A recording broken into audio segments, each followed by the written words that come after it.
सुप्रभात बच्चों।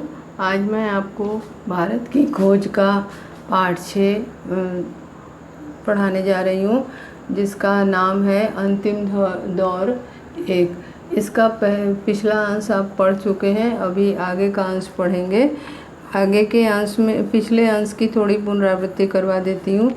उसमें जब अंग्रेज़ी सरकार यहाँ पे आ गई और व्यापार के तौर पर वो यहाँ पे उसने अपना व्यापार फैलाया और धीरे धीरे व्यापार के साथ साथ शासन करना शुरू किया, तो उसने धीरे धीरे अपना इस रूप में अपने आप को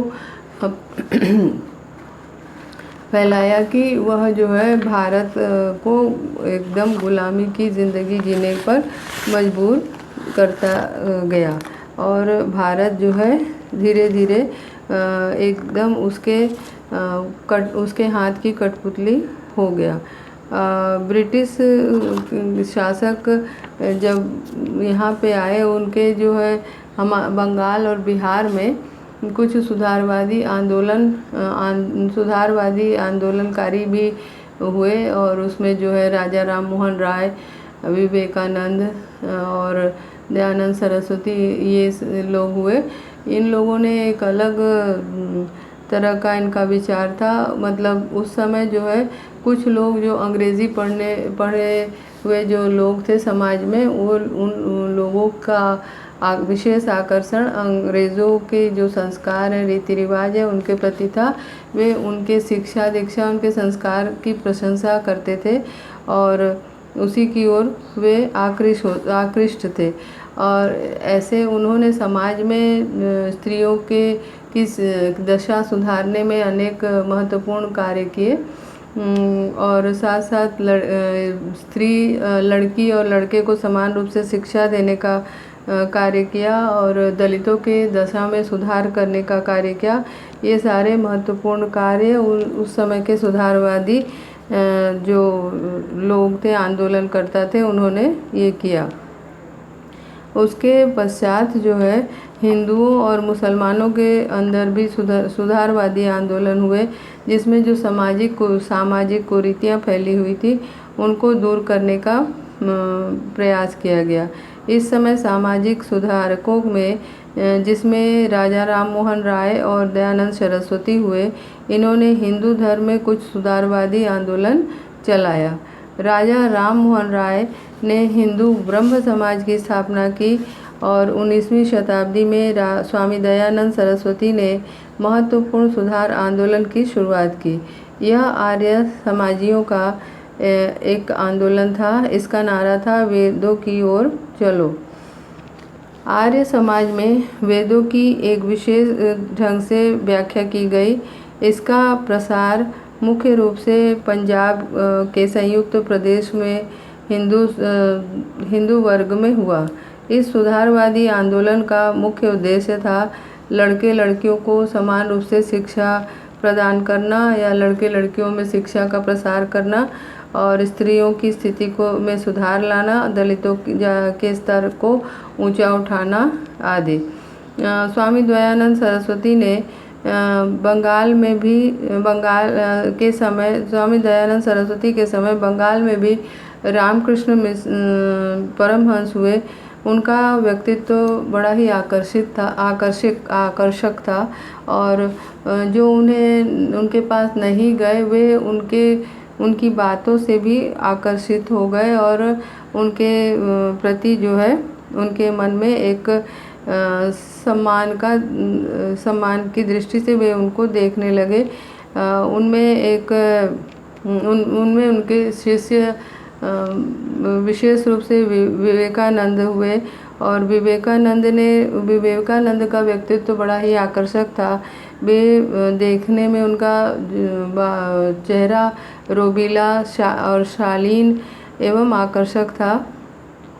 साथ ही उन्हें अंग्रेज़ी और बंगला भाषा में का भी विशेष रूप से ज्ञान था। वे अंग्रेज़ी और बंगला के एक अच्छे वक्ता थे। विवेकानंद के समकालीन रविंद्रनाथ ठाकुर हुए और टैगोर परिवार ने उस समय बंगाल के सुधारवादी आंदोलनों में बढ़ चढ़कर हिस्सा लिया। उन्होंने जलियांवाला बाग का जो हत्याकांड हुआ था उसके विरोध में अपने अंग्रेज़ों के द्वारा दी गई अपने सर की उपाधि को लौटा दी थी और इस प्रकार उन्होंने मानवतावादी दृष्टि से पूरे समाज को देखा। इन्होंने लोगों की संकीर्ण विचारधाराओं को दूर करने का प्रयास किया और लोगों को इन संकीर्ण विचारधाराओं से बाहर निकाला। गांधी जी विशेष रूप से इस आम जनता के आदमी थे जो भारतीय किसान के रूप में थे। गांधी जी विशेष रूप से आम जनता के आदमी थे और वे भारतीय किसान के रूप में थे। टैगोर मूलतः विचारक थे और गांधी जी अनवरत कर्मठता के प्रतीक थे। उस समय ऐसी एनी बेसेंट का भी बहुत प्रभाव पड़ा। बहुत सी बातें मुसलमान जनता में भी समान रूप से प्रचलित हुई।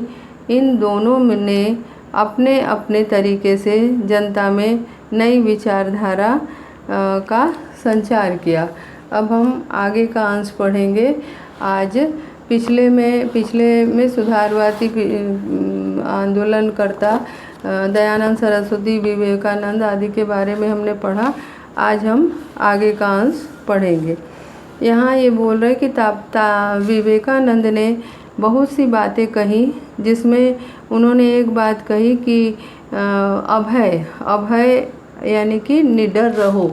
अभय का अर्थ है बिना डरे हुए। उन्होंने लोगों को अभय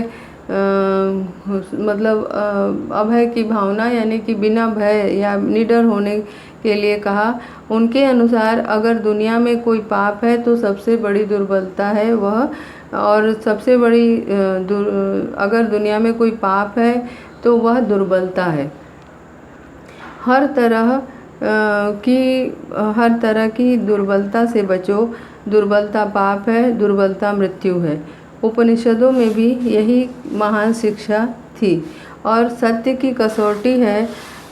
कोई भी चीज़ जो तुम्हें शारीरिक, बौद्धिक और आध्यात्मिक दृष्टि से कमज़ोर बनाती है उसे जहर की तरह छोड़ दो। यानी हमें भय से दूर रहना चाहिए, भय नहीं करना चाहिए। और यदि हमको कोई भी चीज़ आध्यात्मिक, शारीरिक और बौद्धिक दृष्टि से कमज़ोर बना देती है तो उसको हमें छोड़ देना चाहिए। उसमें कोई जीवन नहीं है, वह सत्य नहीं हो सकती।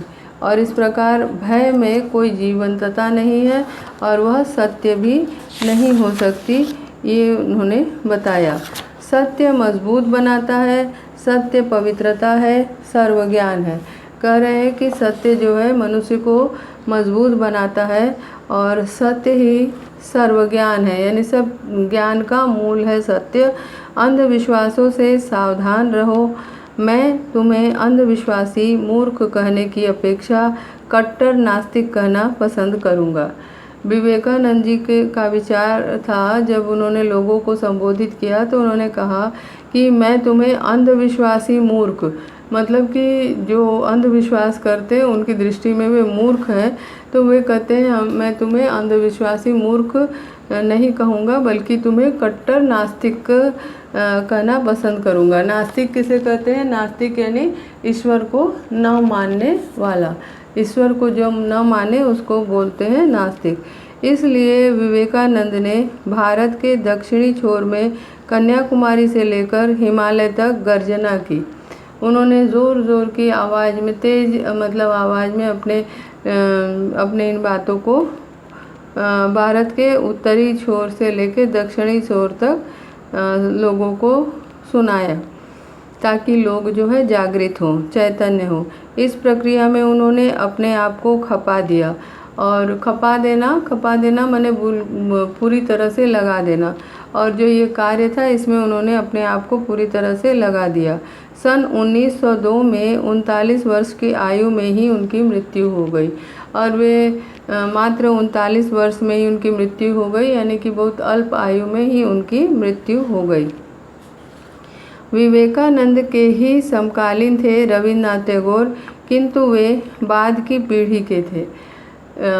विवेकानंद के ही समकालीन माने उसी समय के रविन्द्रनाथ टैगोर थे, परंतु वे बाद की पीढ़ी के थे। पीढ़ी यानी जो परंपरा, वंश परंपरा के हिसाब से होते। वंश परंपरा नहीं मतलब कि जैसे पिता के पिता, उनका बेटा, इसको पीढ़ी कहते हैं। तो मतलब कि एक तरह से वे उनके बाद की पीढ़ी के थे। टैगोर परिवार ने 19वीं शताब्दी के दौरान बंगाल के विभिन्न सुधारवादी आंदोलनों में आगे बढ़कर भाग लिया। यहाँ ये बता रहे हैं कि जो टैगोर परिवार था उसने भारत में जो भी, बंगाल में जो भी सुधारवादी आंदोलन हुए उनमें उन लोगों ने बढ़ चढ़कर, उस परिवार ने बढ़ चढ़कर भाग लिया। उस परिवार में आध्यात्मिक दृष्टि से ऊंचे लोग थे, श्रेष्ठ लेखक और कलाकार थे। वह रविन्द्रनाथ का स्थान इन सबसे ऊंचा था और पूरे भारत में क्रमशः उनकी स्थिति ऐसी हो गई कि कोई उनकी बराबरी नहीं कर सका था। यहाँ ये बता रहे हैं कि उनके परिवार में सभी लोग आध्यात्मिक दृष्टि से ऊंचे लोग थे। आध्यात्मिक यानी कि ईश्वरीय जो ज्ञान है उसको आध्यात्मिक कहते हैं। तो आध्यात्मिक दृष्टि से उनके परिवार के लोग बहुत आगे थे, बहुत आध्यात्मिक दृष्टि से ऊंचे लोग थे, यानी आध्यात्मिक उनका ईश्वरीय दृष्टिकोण बहुत उच्च कोटि का था। श्रेष्ठ लेखक और कलाकार थे। उनके परिवार के लोग बड़े अच्छे लेखक थे और एक अच्छे कलाकार भी थे। उनमें रविन्द्रनाथ टैगोर सर्वश्रेष्ठ थे और वे इतने महान कोटि के कवि, लेखक आदि के उसमें आते हैं, कोटि में आते हैं कि वे पूरे भारत में क्रमशः उनकी स्थिति धीरे ऐसी हो गई कि उनकी बराबरी करने वाला कोई नहीं था। वे राजनीतिज्ञ नहीं थे, किंतु वे इतने संवेदनशील और भारतीय जनता की स्वाधीनता के प्रति इतने समर्पित थे कि जब भी कोई बात उनको बर्दाश्त नहीं होती थी, वे बाहर निकलते थे और ब्रिटिश सरकार या अपने लोगों को चेतावनी देते थे। कह रहे हैं कि वे राजनीतिज्ञ नहीं थे, माने राजनीति में उनकी कोई रुचि नहीं थी, परंतु वे एक संवेदनशील व्यक्ति थे, यानी दूसरों के सुख दुख को समझते थे, उनका अनुभव करते थे। तो जब भी कोई बात ऐसी होती थी जो उनको बर्दाश्त न हो, बर्दाश्त करना माने सहन कर सकना, बर्दाश्त यानी सहन न कर सकना, बर्दाश्त माने सह्य मतलब असहनीय, बर्दाश्त यानी असह्य, ठीक है।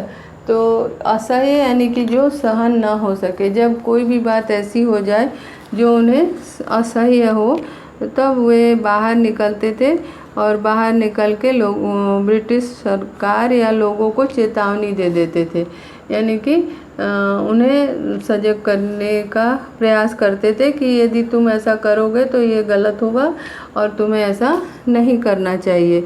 इस तरह से वे लोगों को या ब्रिटिश सरकार को चेतावनी दे देते थे हर उन बातों का जो उन्हें बर्दाश्त न हो, यानी जो उनको जो उन्हें असह्य हो। 20वीं सदी के पहले दशक में बंगाल में व्याप्त स्वदेशी आंदोलन में उन्होंने भाग लिया और अमृतसर के हत्याकांड के समय उन्होंने सर का खिताब लौटा दिया। ये यहाँ बता रहे हैं कि जो विदेशी आंदोलन 20वीं शताब्दी के पहले दशक में, पहले 10 साल में, दशक यानी 10 साल में बंगाल में जो व्याप्त स्वदेशी आंदोलन हुए, उस आंदोलन में उन्होंने भाग लिया था और उन्होंने हिस्सा लिया था। और भाग यानी कि हिस्सा, उस आंदोलन में उन्होंने हिस्सा लिया। और अमृतसर का जो हत्याकांड हुआ था, उस जलियांवाला हत्याकांड, उस हत्याकांड से दुखी होकर के उन्होंने अपने अपनी सर की उपाधि ब्रिटिश सरकार को वापस कर दी। माने ब्रिटिश सरकार के द्वारा उन्हें सर की जो उपाधि दी गई थी उसे उन्होंने जलियांवाला बाग हत्याकांड से दुखी होकर उन्हें वापस कर दिया। शिक्षा के क्षेत्र में उन्होंने जो रचनात्मक कार्य खामोशी से आरंभ किया था उसने शांति निकेतन को भारतीय संस्कृति का प्रधान केंद्र बना दिया। और शिक्षा के क्षेत्र में उन्होंने बड़ी ही खामोशी से कुछ कार्य शुरू किए थे जो कि शांति निकेतन के रूप में सबके सामने आए। शांति निकेतन उनके द्वारा स्थापित की हुई एक शिक्षा की बड़ी प्रसिद्ध शिक्षा का एक बड़ा प्रसिद्ध केंद्र है, जहाँ जो कि शिक्षा के साथ साथ मतलब शिक्षा के विभिन्न क्षेत्रों में उसमें कार्य होता है। विभिन्न भाषाओं में विभिन्न क्षेत्रों में वहाँ पे अध्ययन अध्यापन का कार्य होता है। भारतीय मानस पर उनका प्रभाव विशेषकर एक के बाद एक आने वाली नई पीढ़ियों पर बेहद रहा। ये यहाँ पे ये बता रहे हैं कि जो भारतीय मानस था, माने भारतीय लोगों का जो मन था, उन पर भी इनका विशेष प्रभाव पड़ा। और जो आने वाली पीढ़ियाँ हैं एक के बाद एक, उन पर भी इसका प्रभाव पड़ा, बेहद पड़ा, यानी बहुत ज़्यादा प्रभाव उनका पड़ा। वे भारत के सर्वोत्तम अंतर्राष्ट्रीयतावादी थे।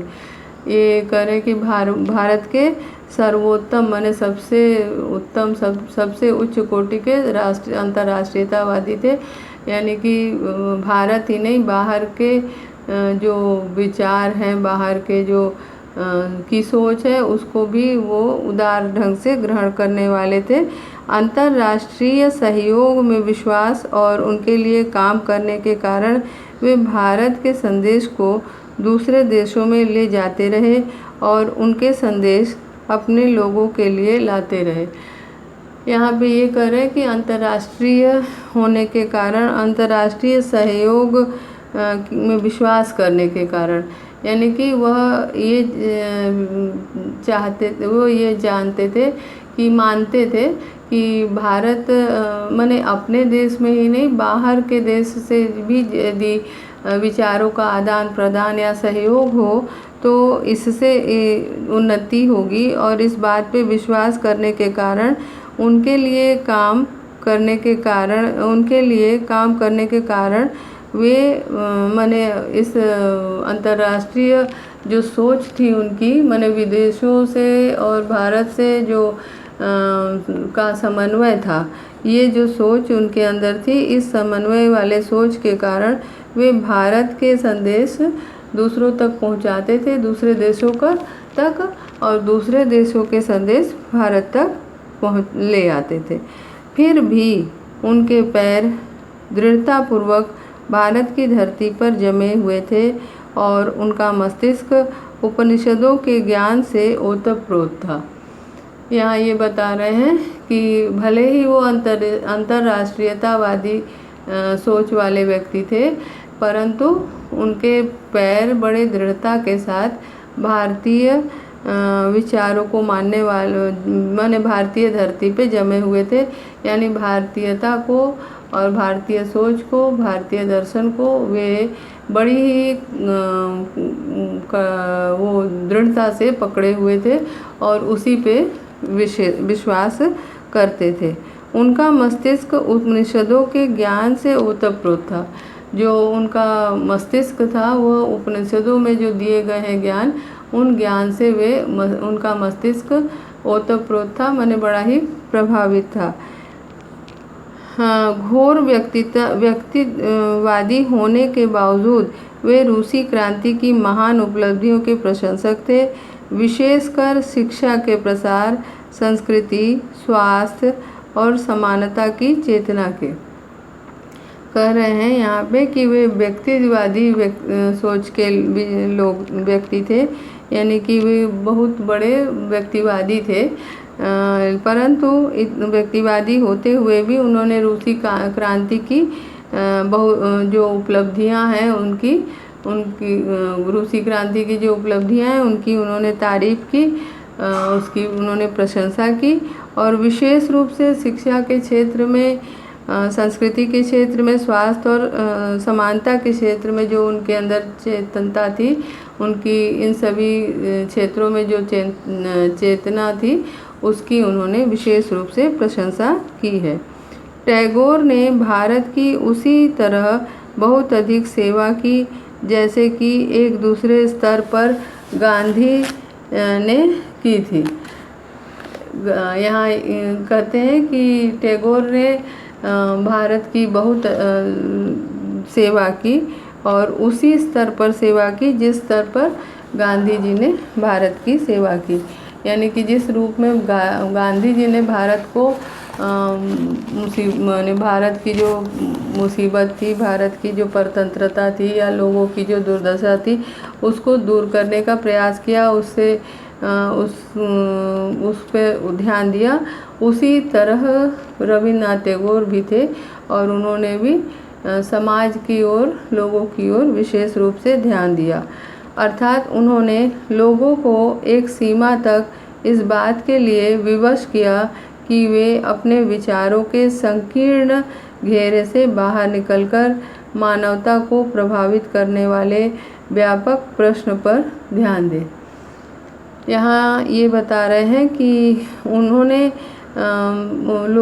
लोगों को एक सीमा तक इस बात पर विवश किया, माने लोगों को ये सोचने पर विवश किया, मजबूर किया कि वे अपने विचारों को, जो उनके विचारों का संकीर्ण दायरा है, घेरा यानी दायरा, संकीर्ण मतलब कि बहुत छोटी सोच जिनकी होती है, मतलब कि एक घेरे में बंद होते हैं जो कि बस एक निश्चित बात को ही मानते हैं।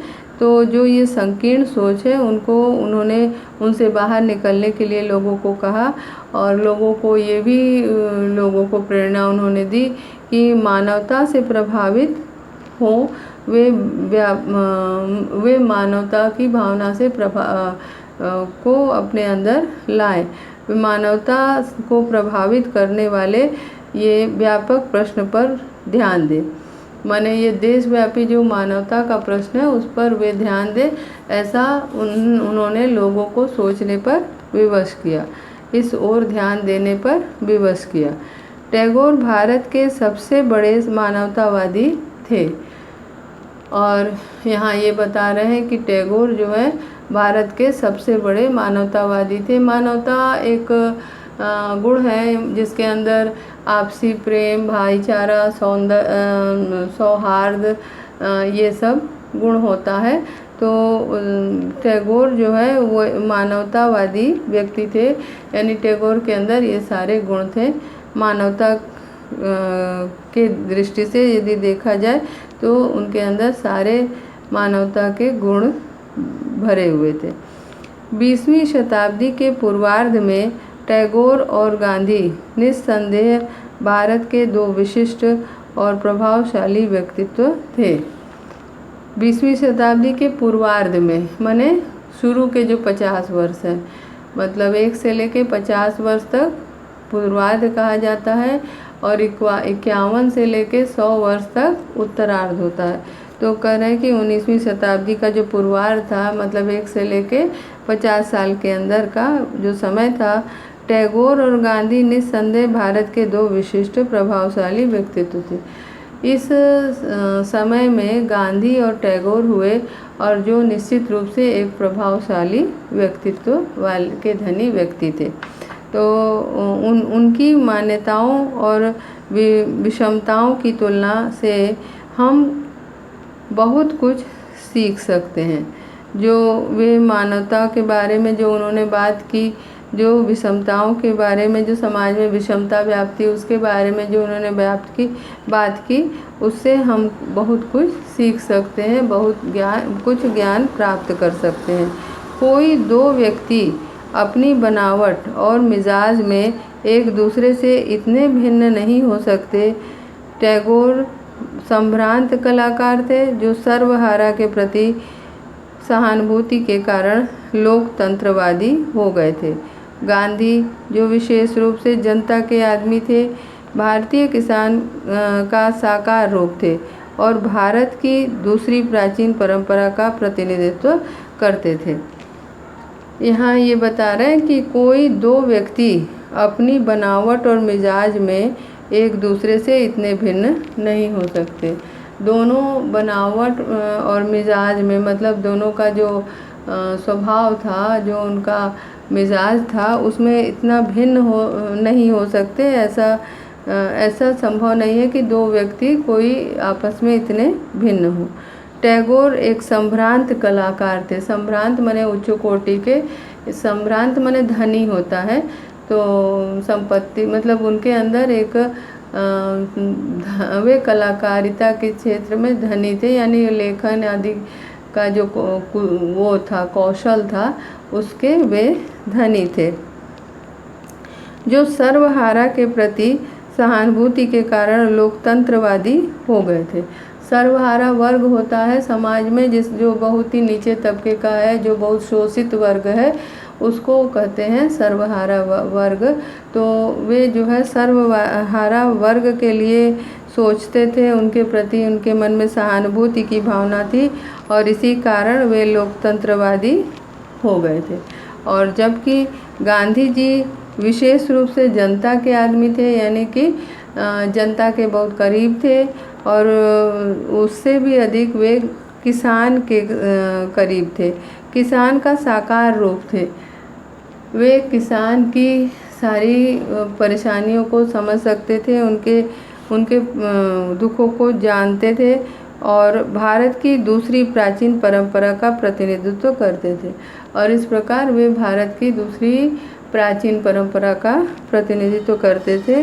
कौन? गांधी जी। ठीक है। यह परंपरा संन्यास और त्याग की परंपरा थी। गांधी जी जो है, गांधी जी का जो व्यक्तित्व है संन्यास और त्याग से भरा हुआ था और ये परंपरा जो है संन्यास और त्याग की परंपरा थी। टैगोर मूलतः विचारक थे और गांधी जी अनवरत कर्मठता के प्रतीक थे। कार्य क्षेत्र में यदि देखा जाए तो टैगोर एक विचारक थे, यानी कि उनके अंदर वे एक माने हर विषय पर उनके विचार अद्भुत विचार थे। उनके अंदर ये विचार विमर्श करने की क्षमता थी और वे विचार करते थे। इस प्रकार से वे एक वैचारिकता के धनी व्यक्ति थे। और दूसरी ओर वो ये आपके गांधी जी अनवरत कार्य करते थे, इसीलिए अनवरत माने लगातार, अनवरत कार्य में लगे रहते थे, इसीलिए अनवरत कर्मठता के प्रतीक थे। कर्मठता माने कर्म के प्रति जिनके मन में लगन हो। कर्मठता यानी कर्म के प्रति लगनशील। कर्मठता का अर्थ है कि कर्म के प्रति लगनशील, कर्म में लगे रहना, कर्म में लगे रहना। ठीक है, कर्म में लगे रहना। कर्मठता यानी कर्मशील भी है इसका दूसरा शब्द, यानी कर्म में वे लगे रहते थे। और ऐसा अनवरत यानी कि लगातार। दोनों की अपने अपने ढंग की विश्व दृष्टि थी और इनकी दृष्टि बड़ी व्यापक थी। इनकी दृष्टि एक विश्व दृष्टि थी, यानी वे केवल अपने बारे में, अपने देश के बारे में ही नहीं, बल्कि पूरे विश्व के बारे में सोचते थे। इनकी दृष्टि यानी इनकी सोचने का ढंग बड़ा ही व्यापक था। और इनके साथ ही दोनों पूरी तरह भारतीय थे और इसके साथ ही साथ वे इनकी ये जो है पूर्ण रूप से मन से भारतीय थे, यानी कि इनकी दृष्टि भले ही व्यापक हो परंतु ये पूरी तरह से भारतीय थे। अलग अलग वे दोनों भारत के अलग अलग पक्षों का प्रतिनिधित्व करते थे जो एक दूसरे के पूरक थे। और गांधी जी तथा रविन्द्रनाथ टैगोर दोनों ही अलग अलग अलग अलग क्षेत्र के थे। इनका ये अलग अलग पक्ष के प्रतिनिधि के रूप में थे, परंतु इनकी खासियत ये थी, इनकी विशेषता ये थी कि दोनों ही एक दूसरे के पूरक थे। पूरक यानी कि एक दूसरे की कमी को पूर्ण करने वाले, यानी कि एक दूसरे की जो भले ही अलग अलग वैचारिक दृष्टि से इनकी सोच हो, वैचारिक दृष्टि इनकी अलग अलग हो, परंतु दोनों ही एक दूसरे के पूरक थे। अपनी आध्यात्मिक और राष्ट्रीय विरासत में हिंदू मध्य वर्ग की आस्था को बढ़ाने में श्रीमती एनी बेसेंट का ज़बरदस्त प्रभाव पड़ा। और यहाँ पे अब एनी बेसेंट की चर्चा कर रहे हैं। अब हम इसे अगली कक्षा में पढ़ेंगे। धन्यवाद।